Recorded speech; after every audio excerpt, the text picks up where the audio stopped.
안녕하십니까. 김정기TV의 김정기입니다. 2020년 4월 29일 김정기의 직필직설 159회 시작합니다. 오늘 여러분과 함께할 주제는 김여정이 척천무된다입니다. 김정은이 잠복한 이후 생사를 모른 채로 김여정이 후계자로 전 세계적으로 뜨고 있습니다. 오늘 국회 입법조사처 보고서와 이를 보도한 조선일보에 따를 것 같으면 김여정이 조만간 당중앙으로 지명된다는 것입니다. 저는 이 말에 전적으로 동의를 합니다. 통상적으로 북한에서 당중앙이라고 하는 호칭은 후계자에 대해서 쓰는 거죠. 1974년 김일성이 그 당시 노동당 조직부장이던 32세 김정일을 2010년 김정일이 그 당시 국가보위부장 겸 인민군 대장이던 26세 김정은을 후계자로 지명을 하면서 당중앙이라고 하는 호칭을 부여했습니다. 쉽게 말씀드리면 조선으로 치면 후계자로서 세자 책봉에 준하는 것입니다. 물론 중국의 성인과 지지를 전제로 해서 말입니다.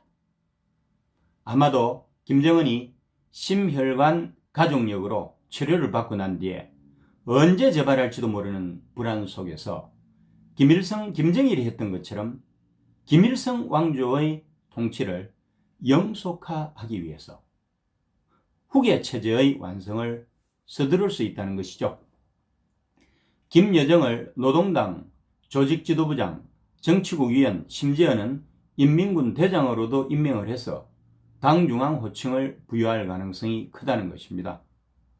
1인 수령 체제 하에서 최고 권력자의 건강 이상으로 급변 사태가 발생하게 되면 정치적 불안이 야기되면 물론이고 체제 붕괴로까지 이어질 수 있기 때문입니다. 2014년에 26세 김여정이 주목을 받기 시작했는데요. 김정은 체제가 출범한 지 불과 2년밖에 되지 않았습니다. 그럼에도 불구하고 북한 노동당 선전선동부 부부장으로 임명이 되었죠. 이 자리는 장관급 보직으로 후계자로서 적장자였던 김정일도 28세였던 1970년에 이 자리에 임명이 됐고 조직 지도부와 더불어서 북한 노동당 양대 핵심 부수로 언론을 장악하고 북한 주민들은 물론이고 당군정 파워 엘리트들의 사상 통제를 총괄합니다. 무시무시하죠. 2016년에 장관급만 가는 노동당 중앙위원, 2017년에는 준 부총리급만 가는 노동당 정치국 후보위원에 임명이 되었습니다.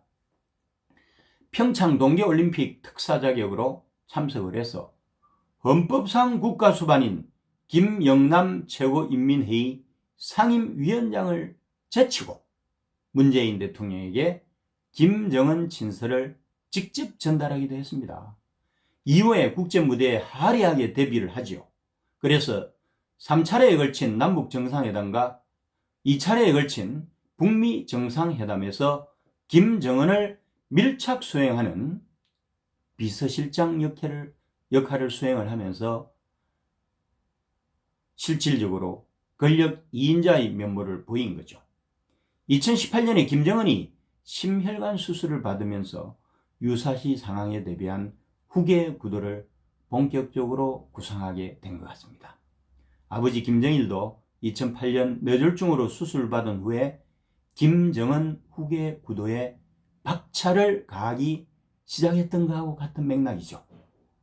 2019년 12월에 당군정의 인사와 예산을 총괄하고 모든 공안기관을 막후해서 지휘를 하고 당군정 감찰 기능까지 수행하는, 우리로 치면 청와대 인사수석과 민정수석을 겸직하는 당중의 당이라고 하는 조직지도부의 제1부부장에 임명이 됐고요. 3개월 후인 2020년 2월에 조직지도부장을 경질을 해가지고 공석으로 두면서 실질적으로 조직 지도부장 역할까지 하는 그런 파격을 보인 거죠. 뭐. 김정일이 1974년에 조직 지도부장에 임명이 되고 1994년에 최고 권력자가 되었음에도 불구하고 죽을 때까지 이 자리를 겸직을 했다는 것은 북한의 권력 구도에서 노동당 조직 지도부장이 얼마나 중요한 자리인지 알 수가 있는 거죠. 김여정의 후계자로 가는 길에 방점을 찍은 것은 비슷한 시기에 노동당 중앙위 총회에서 최고 지도자 유고 씨의 모든 권력을 김여정에게 집중한다고 하는 결의를 했다는 사실입니다. 사실상 공산권에서 말하는 권력 집중이라고 하는 의미를 이해를 한다면 이는 사실상 후계자로 낙점한 것이나 다름없다는 것입니다. 국내외의 많은 전문가나 매체들이 김정은 사후에 대해서 소설 같은 시나리오를 무한대로 생산하고 있습니다. 3대에 걸쳐서 백두혈통이 정통성을 확보한 상황에서 친이 쿠데타설은 소설 같은 이야기니까 노내로하고 백두혈통 중심으로 살펴보도록 하겠습니다. 북한에 정통한 태영호가 북한 김평일 통치체제로 간다는 발언을 했습니다. 일견 가능성도 있어 보이지만 김일성 시절 김평일은 김정일과의 후계 권력투쟁에서 밀려난 지가 40년이 된 격가지에 불과한 거예요. 어떤 언론은 김정남의 아들 김한소를 거명합니다. 말도 안 되는 무식한 소리예요. 김정일 시절 김정남도 역시 후계 권력투쟁에서 밀려나가지고 유랑생활을 했고 결국 이복 동생 김정은에게 피살되었습니다. 김한솔이 바로 이 김정남의 아들입니다. 후계 권력 구도에서 밀려가지고 평생을 한많은 유랑생을 한 이들을 대상으로 친이 쿠데타 세력이 옹립을 한다든지 중국이 후견인이 되어가지고 그렇게 한다는 건데 북한과 중국을 몰라도 너무 모르는 무지한 사람들의 이야기일 뿐입니다.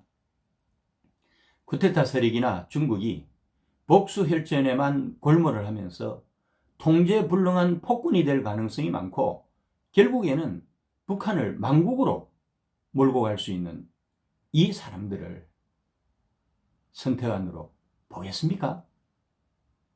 결론적으로 말씀드리겠습니다. 김여정이 후계자로서 나이가 어리다, 여성이다, 경험이 부족하다라고 이야기를 하지만 이는 어디까지나 민주국가 한국과 미국적 시각이기 때문에 오류를 범하기 일쑤입니다. 북한과 같은 공산 왕조 국가에서는 제일 중요한 요소가요, 정통성입니다. 그 다음에는 이것을 승인해주는 중국입니다. 김여정은 이 두 가지 요소를 모두 충족시키고 있습니다. 여기다가 왕조국가 북한에서 후계자로서 어린 나이가 결코 아닌 거고 공산국가 북한에서 남녀는 동지적 관계이므로 여성 지도자로서 장애가 되지 않고 수령국가 북한에서 6년간 고위직을 성공적으로 수행해가지고 수령 김정은으로부터 역량을 인정받았다는 점을 명심 또 명심해야 할 것입니다. 제발 지금부터라도 북한을 한국이나 미국의 시각이 아니라 북한의 눈으로, 북한을 제대로 아는 중국의 눈으로 보는 안목을 키워서 판단의 오류로 생기는 엄청난 불행을 미연에 방지하도록 했으면 좋겠습니다. 오늘도 함께 해주신 김정기TV 애청자 여러분 감사합니다.